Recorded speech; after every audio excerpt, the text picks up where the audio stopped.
Faut-il arrêter de fumer d'un coup, ou progressivement?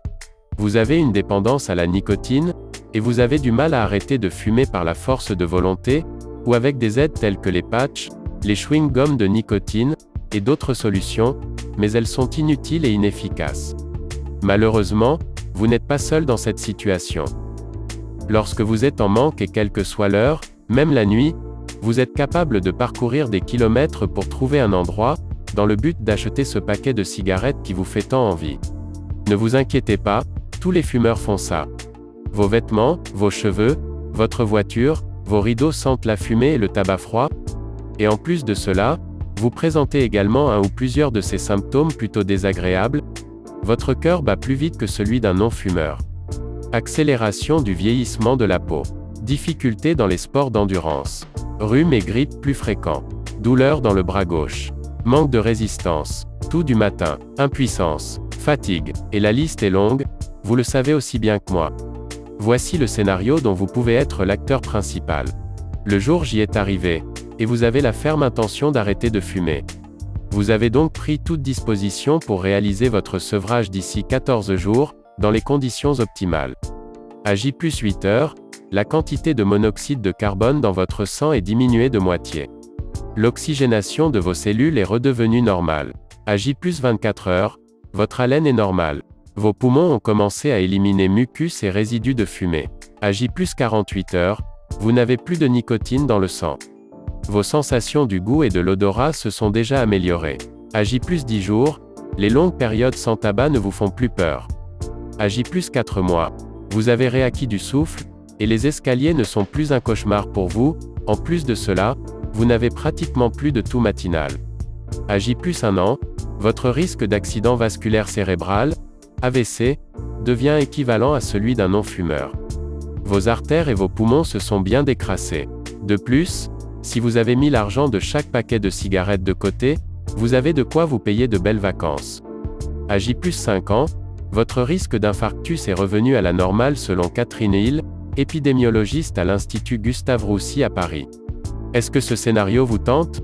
Oui, bien sûr allez-vous me répondre. Alors restez attentif à ce qu'il va suivre. Pourquoi fumez-vous? Parce que vous avez une dépendance psychologique au tabac, et que vous n'adressez pas ce facteur psychologique à la partie droite de votre cerveau, le subconscient. Vous vivez donc un conflit intérieur permanent, entre votre conscient et votre subconscient. La méthode SUB, en quoi ça consiste? Pour réussir à connaître la pleine maîtrise de vous-même, cette méthode agit directement sur votre subconscient. En effet, les recherches les plus récentes le prouvent.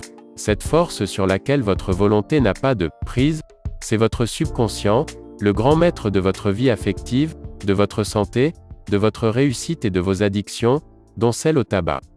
Donc une façon d'arrêter facilement et définitivement de fumer, est d'adresser le problème directement au subconscient. C'est pourquoi la méthode proposée ici, est un moyen logique et facile d'arrêter de fumer. Elle va vous permettre de reprogrammer votre subconscient, et de résoudre définitivement votre conflit intérieur.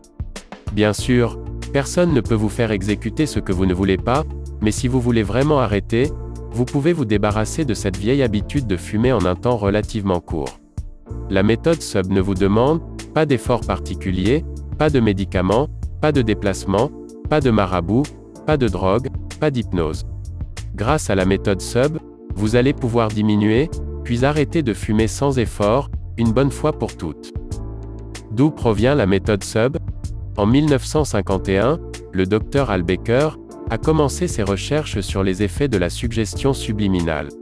Une des études du Dr Baker impliquait l'utilisation de suggestions subliminales, incorporées dans le système audio d'un des centres médicaux dans le Missouri. Ces recherches ont duré 7 mois, et ont produit des résultats spectaculaires. Les évanouissements dus à la peur des piqûres sont presque tombés à zéro, le nombre de personnes fumant dans les locaux du personnel a diminué de 79%, et les excès de mauvaise humeur dans la salle d'attente surpeuplée ont été réduits de presque 60%. Ces problèmes sont revenus à leurs niveaux antérieurs, quand les messages subliminaux ont été arrêtés à la fin de l'étude. Si vous le souhaitez vraiment, vous serez bientôt ex-fumeur. Le subliminal vous évitera de prendre du poids, d'être nerveux, de souffrir de manque. Le subliminal fonctionne aussi bien avec les fumeurs occasionnels qu'avec les gros fumeurs. L'arrêt sera progressif, mais dans un temps relativement court. Ferez-vous partie de tous ceux qui ont arrêté de fumer, grâce à la méthode SUB? Le savez-vous? Un paquet de cigarettes représente environ 300 bouffées que vous inhalez. Qu'avec chacune de ces bouffées vous avalez aussi monoxyde de carbone, diméthylnitrosamine, dioxyde de carbone, acide cyanhydrique, polonium 210, ammoniac, naphthalène, cadmium, acroléine, uréthane, méthanol, acétone, nicotine, toluène, arsenic, pyrène, phénol, et bien d'autres encore. Une fois de plus, la liste est longue. Des raisons d'arrêter de fumer? Pour votre santé tout simplement. Pour rallonger votre espérance de vie, respirer mieux, être plus en forme d'une manière générale. Parce que vous constatez de plus en plus les conséquences du tabagisme.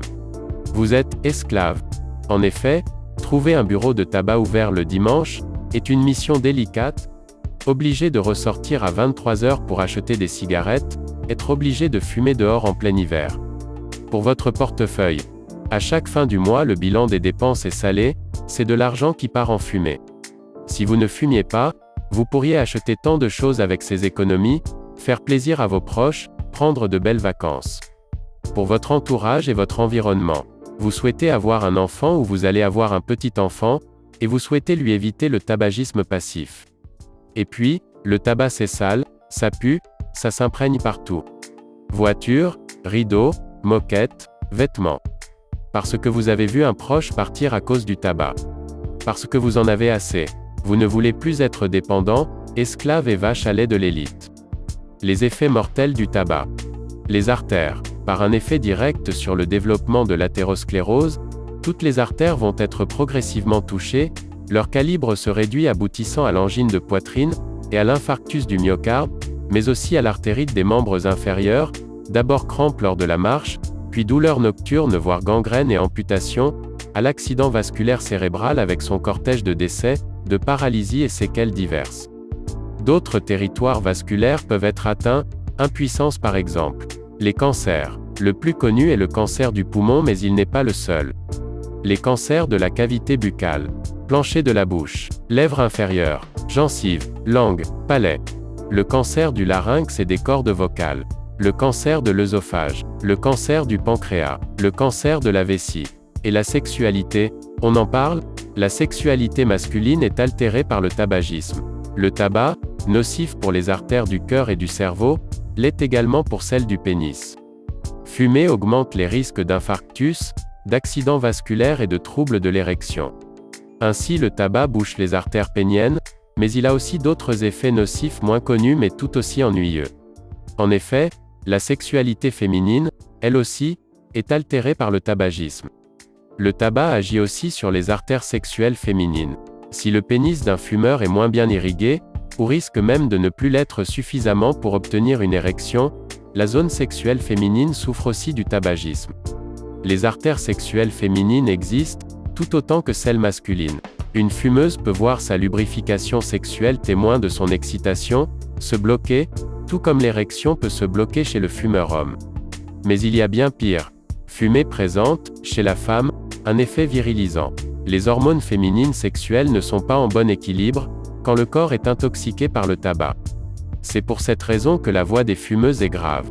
Ceci ne provient pas d'une irritation des cordes vocales, mais d'une virilisation par augmentation des hormones masculines. Maintenant la question que vous devez vous poser. D'accord, très bien, cela a l'air très pertinent mais comment je procède avec la méthode SUB concrètement, et comment je fais pour la mettre en application? Pour ce faire, rien de plus simple. Rendez-vous immédiatement dans la description de la vidéo pour télécharger votre e-book gratuit. Il vous suffit de suivre étape par étape, et vous pourrez aussi dire enfin adieu à la cigarette. Si vous avez regardé jusqu'ici, pensez à nous mettre un pouce en l'air.